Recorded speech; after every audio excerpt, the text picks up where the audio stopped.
Hey guys, what is going on? So today we got a recap of Championship Sunday, the AFC Championship game, and the NFC Championship game. These playoffs have been absolutely incredible. So let's just start things off with the AFC Championship, where the Bengals came back from an 18-point deficit to beat the Chiefs. Like, that's the thing the Chiefs usually do. Come back from a big deficit in the playoffs especially. But the Bengals were like, nah, we can do that too now. We do that too. So the Chiefs got off to a really, really hot start this game, just scoring touchdowns, and everyone was like, oh, this game is over. Mahomes is too good. But the Chiefs only put up 3 points in the second half. The Chiefs only put up 3 points in the second half, which is absolutely insane. I keep looking at this to make sure I'm reading the box score right. The Bengals, they put up 11 plus 3, which is 14, because I'm so good at math, 14 points in the second half. I gotta say, though, I think the biggest momentum shift in this game was the Chiefs going for it with 5 seconds left in the half instead of going for the field goal. They went for the touchdown instead of the field goal. The play design was kind of weird. They got the ball to the outside to Tyreek Hill, and he could not get into the end zone, and that ended the half.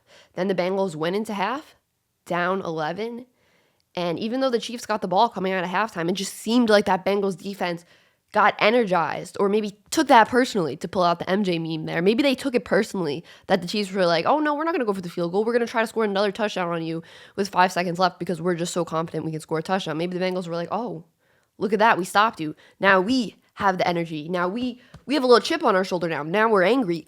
And that's kind of what happened. I mean, they finally were getting pressure on Mahomes in that second half. They were getting some crucial sacks versus Mahomes in the second half. In that offense, Joe Burrow, 23 of 38, 250 yards, 2 touchdowns, 1 interception. Yeah, the interception wasn't great. It was underthrown. T. Higgins also. He was the guy who stepped up in this game because the Chiefs did adjust and covered Jamar better than they did in their game earlier this season during the regular season, because in that game, Jamar had like 3 touchdowns over 200 yards, but in Sunday's game, he only had 54 yards and a touchdown. But T. Higgins had 103 yards with 6 receptions. Like, he was the guy who was really moving the sticks, getting the first downs, and he had some big catches in overtime to, secure that they were going to get in field goal range. So this offense really stepped up. Joe Mixon, 21 carries for 88 yards, averaged 4.2 yards per carry.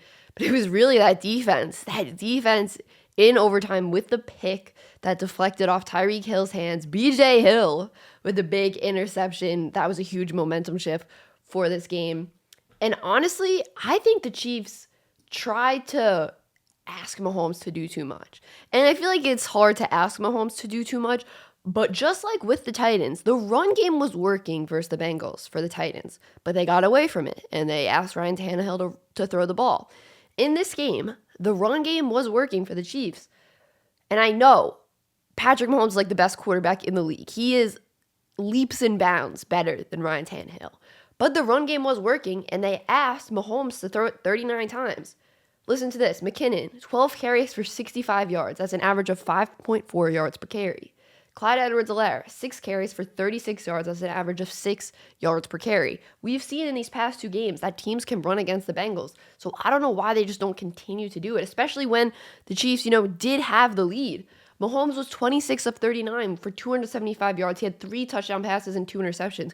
He didn't throw a touchdown in the second half. Like, things just really, really fell off drastically for the Chiefs, who are really a second half team.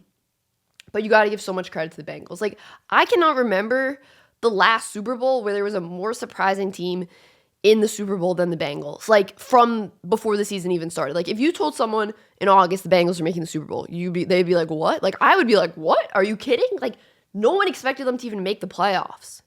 I mean, maybe some people did. I personally didn't. Like, I'll call myself wrong. I really didn't. Like, Joe Burrow, this is his first full season as a starter in the NFL. Like, he missed a ton of games last year with an ACL tear and all the other damage that was done to his knee. We were having conversations in this offseason, like, oh, is Joe Burrow going to be 100% for week 1? Like, we didn't know if Burrow was even going to be 100% for week 1. Now he's definitely the comeback player of the year, in my opinion. So, wow, I'm just so happy for the Bengals and their fans. This is literally such a cool story, this Bengals team. And now I would like to move on to the NFC Championship game. Oh, also though, let me just say, when I made that video at the beginning of the playoffs saying that the team I was rooting for was the Bengals, that was a great decision. I can't even lie. It's been an amazing playoff fandom. It really has been awesome. But let me move on to the NFC Championship now. We got the Rams and the 49ers.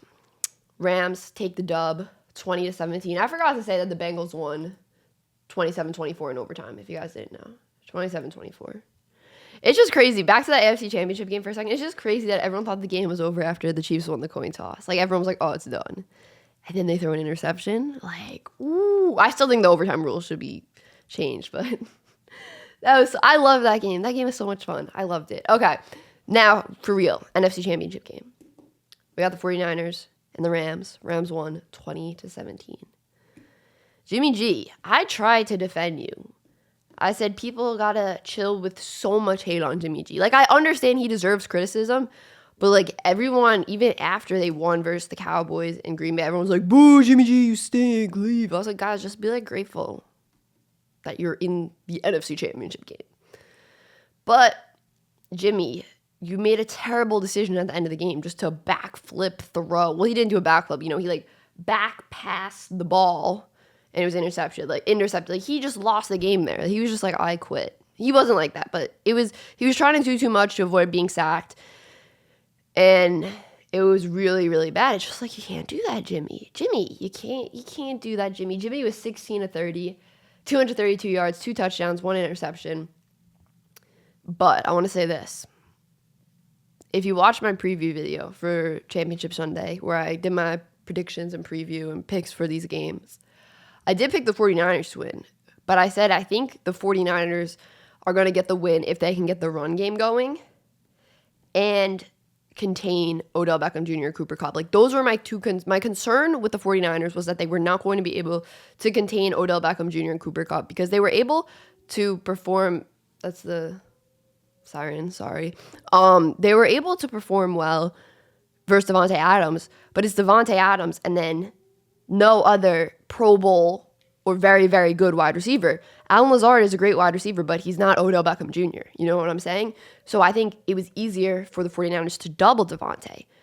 But I said in my preview video, is this 49ers secondary going to be able to contain both Cooper Kupp and Odell Beckham Jr.? Because now you have 2 great wide receivers out there. How are you going to cover them both? And they really couldn't because they both got over 100 yards. Odell had 9 receptions for 113 yards. Cooper Kupp had 11 receptions for 142 yards and 2 touchdowns. So clearly, this secondary could not contain Cooper Kupp and Odell Beckham Jr. The other thing I said I think the game is going to come down to if the Rams can establish the run game. And that's something they could not do. You could just tell the holes were not there like they were when these teams played Week 18. The 49ers offensive line was creating huge holes in that Week 18 game. Running the ball was just so easy for them that week.